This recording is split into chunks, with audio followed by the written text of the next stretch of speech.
Have a listen to the recap of our member interviews on the subject of regulatory intensity and divergence, one of our 2025 core themes. Our members discuss trends, observations, and the impact of these changes on their customers and product solutions.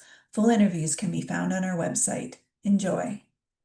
Are seeing for the first time in a long time ups and downs in terms of regulatory environment.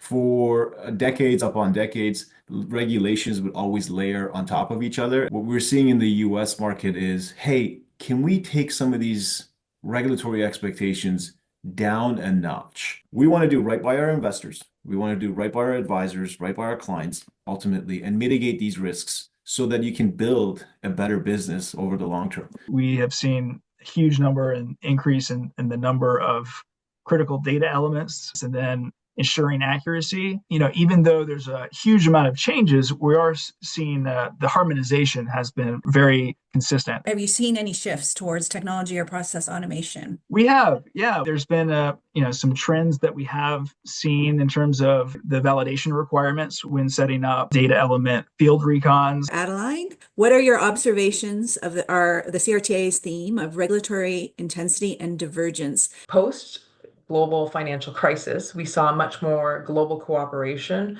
with some jurisdictions adjusting requirements to meet their local expectations. Mike, great to have you here today. Very, very nice to be here. Kind of raised the importance of AML compliance in terms of the consciousness of the public in a way that we haven't seen in what was traditionally a very niche or specialized area of regulatory compliance and financial services. I've been sort of following the changes in the digital assets in the US. Do you see any impact here in Canada on that? My tentative prediction at this point is not as much, simply because the Canadian approach and the regulatory landscape for digital assets has been more stable than in the United States. It certainly won't slow down the pace of digital asset adoption, but I don't see it supercharging Canada in any meaningful way right now. It's great having you here today and providing your insights to our regulatory intensity and divergence video series.